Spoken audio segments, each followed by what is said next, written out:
Once upon a time there were three princesses, named Roussette, Brunette, and Blondine, who lived in retirement with their mother, a princess who had lost all her former grandeur. One day an old woman called and asked for a dinner, as this princess was an excellent cook.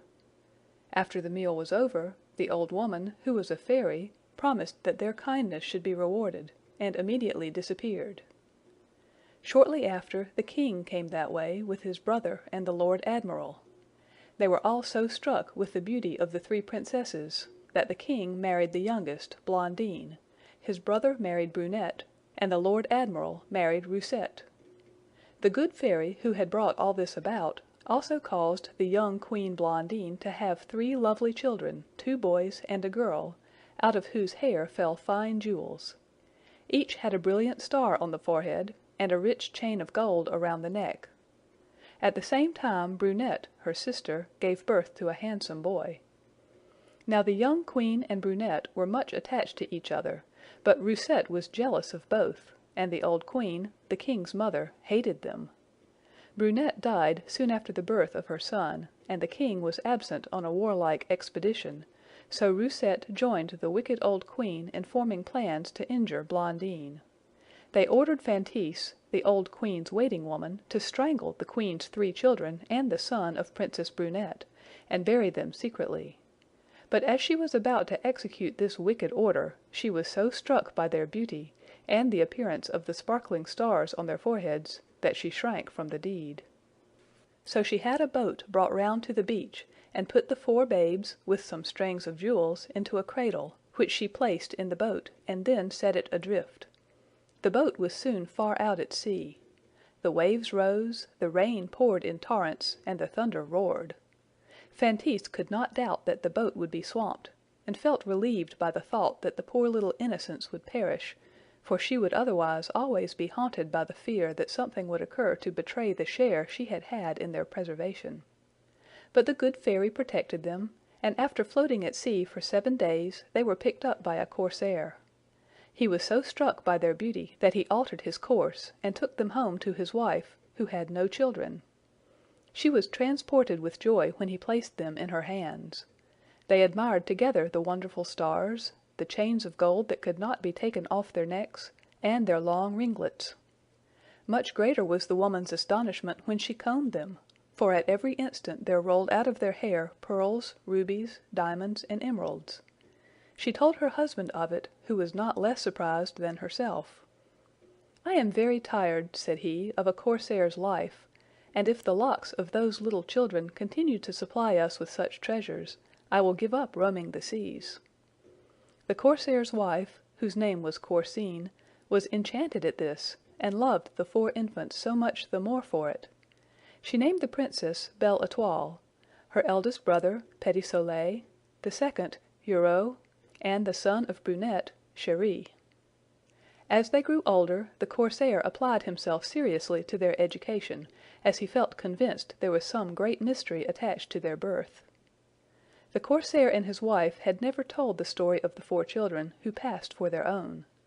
They were exceedingly united, but Prince Chéri entertained for Princess Belle Etoile a greater affection than the other 2. The moment she expressed a wish for anything, he would attempt even impossibilities to gratify her. One day Belle Etoile overheard the corsair and his wife talking. "When I fell in with them," said the corsair, "I saw nothing that could give me any idea of their birth." "I suspect," said Corsine, "that Chéri is not their brother. He has neither star nor neck chain."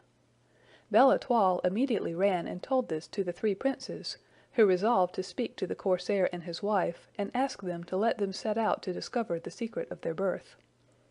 After some remonstrance they gained their consent. A beautiful vessel was prepared, and the young princess and the 3 princes set out. They determined to sail to the very spot where the corsair had found them, and made preparations for a grand sacrifice to the fairies for their protection and guidance. They were about to immolate a turtle dove, but the princess saved its life, and let it fly. At this moment a siren issued from the water and said, "Cease your anxiety, let your vessel go where it will, land where it stops." The vessel now sailed more quickly. Suddenly they came in sight of a city so beautiful that they were anxious their vessel should enter the port. Their wishes were accomplished. They landed, and the shore in a moment was crowded with people who had observed the magnificence of their ship.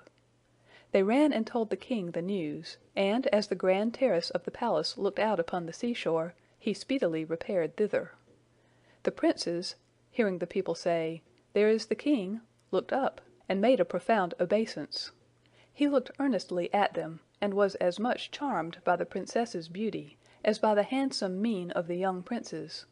He ordered his equerry to offer them his protection, and everything that they might require. The king was so interested about these 4 children that he went into the chamber of the queen, his mother, to tell her of the wonderful stars which shone upon their foreheads, and everything that he admired in them. She was thunderstruck at it, and was terribly afraid that Feintise had betrayed her, and sent her secretary to inquire about them. What he told her of their ages confirmed her suspicions. She sent for Feintise, and threatened to kill her. Feintise, half dead with terror, confessed all, but promised if she spared her, that she would still find means to do away with them. The queen was appeased, and indeed old Feintise did all she could for her own sake. Taking a guitar, she went and sat down opposite the princess's window, and sang a song which Belle Etoile thought so pretty that she invited her into her chamber. "My fair child," said Feintise, "heaven has made you very lovely, but you yet want one thing, the dancing water. If I had possessed it, you would not have seen a white hair upon my head, nor a wrinkle on my face. Alas, I knew this secret too late, my charms had already faded." "But where shall I find this dancing water?" asked Belle Etoile. "It is in the luminous forest," said Feintise. "You have 3 brothers, does not any one of them love you sufficiently to go and fetch some?" "My brothers all love me," said the princess, "but there is one of them who would not refuse me anything." The perfidious old woman retired, delighted at having been so successful. The princes, returning from the chase, found Belle Etoile engrossed by the advice of Feintise. Her anxiety about it was so apparent that Cheri, who thought of nothing but pleasing her, soon found out the cause of it, and in spite of her entreaties, he mounted his white horse, and set out in search of the dancing water. When supper time arrived, and the princess did not see her brother Cheri, she could neither eat nor drink, and desired he might be sought for everywhere, and sent messengers to find him and bring him back. The wicked Feintise was very anxious to know the result of her advice, and when she heard that Cheri had already set out, she was delighted, and reported to the Queen Mother all that had passed. "I admit, madam," said she, "that I can no longer doubt that they are the same 4 children, but one of the princes is already gone to seek the dancing water, and will no doubt perish in the attempt, and I shall find similar means to do away with all of them." The plan she had adopted with regard to Prince Cheri was one of the most certain, for the dancing water was not easily to be obtained. It was so notorious from the misfortunes which occurred to all who sought it, that everyone knew the road to it. He was 8 days without taking any repose but in the woods. At the end of this period, he began to suffer very much from the heat, but it was not the heat of the sun, and he did not know the cause of it, until from the top of a mountain he perceived the luminous forest. All the trees were burning without being consumed, and casting out flames to such a distance that the country around was a dry desert. At this terrible scene he descended, and more than once gave himself up for lost. As he approached this great fire he was ready to die with thirst, and perceiving a spring falling into a marble basin, he alighted from his horse, approached it, and stooped to take up some water in the little golden vase which he had brought with him, when he saw a turtle-dove drowning in the fountain. Cheri took pity on it, and saved it. "My lord Cheri," she said, "I am not ungrateful. I can guide you to the dancing water, which, without me, you could never obtain, as it rises in the middle of the forest, and can only be reached by going underground." The dove then flew away, and summoned a number of foxes, badgers, moles, snails, ants, and all sorts of creatures that burrow in the earth. Cheri got off his horse at the entrance of the subterranean passage they made for him, and groped his way after the kind dove, which safely conducted him to the fountain. The Prince filled his golden vase, and returned the same way he came. He found Belle-Étoile sorrowfully seated under some trees, but when she saw him she was so pleased that she scarcely knew how to welcome him. Old Feintise learned from her spies that Chéri had returned, and that the Princess, having washed her face with the dancing water, had become more lovely than ever. Finding this, she lost no time in artfully making the Princess sigh for the wonderful singing apple. Prince Chéri again found her unhappy, and again found out the cause, and once more set out on his white horse, leaving a letter for Belle-Étoile. In the meantime the king did not forget the lovely children, and reproached them for never going to the palace. They excused themselves by saying that their brother's absence prevented them. Prince Chéri at break of day perceived a handsome young man, from whom he learned where the singing apple was to be found, but after traveling some time without seeing any sign of it, he saw a poor turtle-dove fall at his feet, almost dead. He took pity on it, and restored it, when it said, "Good day, handsome Chéri. You are destined to save my life, and I to do you signal service. You are come to seek for the singing apple. It is guarded by a terrible dragon." The dove then led him to a place where he found a suit of armor, all of glass, and by her advice he put it on, and boldly went to meet the dragon. The two-headed monster came bounding along, fire issuing from his throat, but when he saw his alarming figure multiplied in the Prince's mirrors, he was frightened in his turn.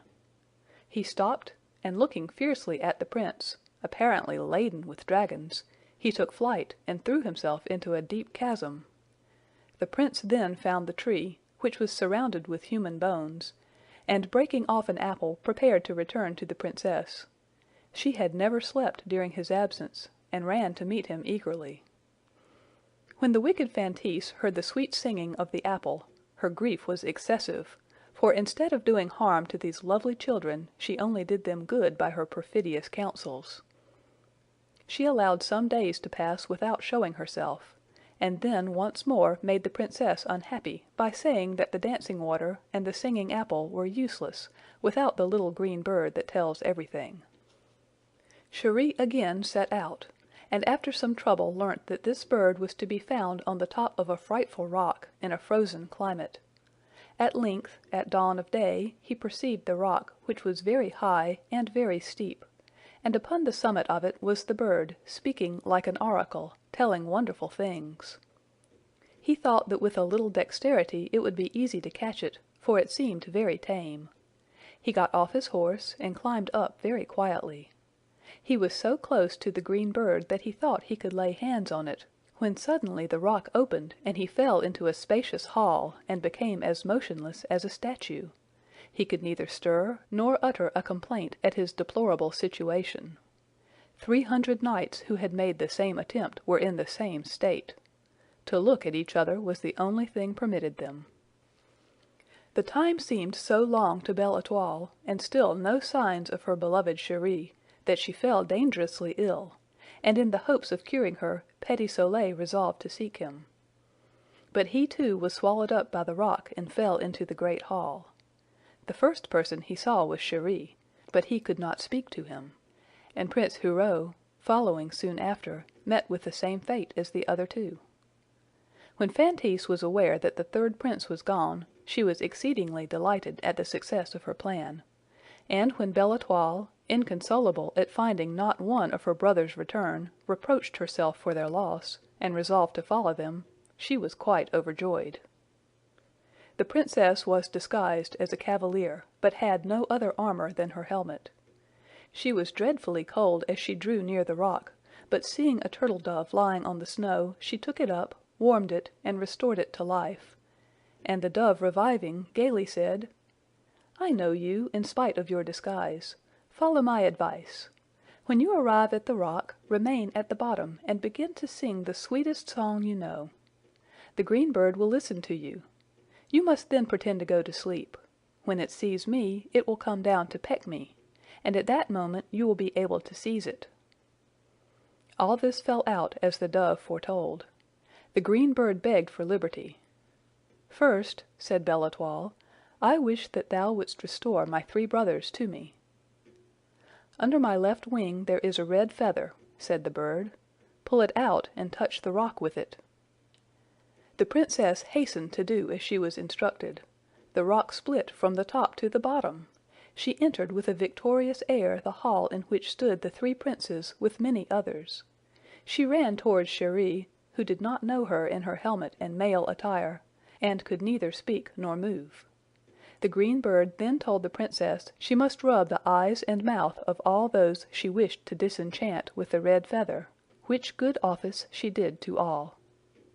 The 3 Princes and Belle Etoile hastened to present themselves to the king, and when Belle Etoile showed her treasures, the little green bird told him that the Princes Petit Soleil and Hero and the Princess Belle Etoile were his children, and that Prince Cheri was his nephew. Queen Blondine, who had mourned for them all these years, embraced them, and the wicked Queen Mother and old Feintise were justly punished. And the king, who thought his nephew Cheri the handsomest man at court, consented to his marriage with Belle Etoile. And lastly, to make every one happy, the king sent for the corsair and his wife, who gladly came.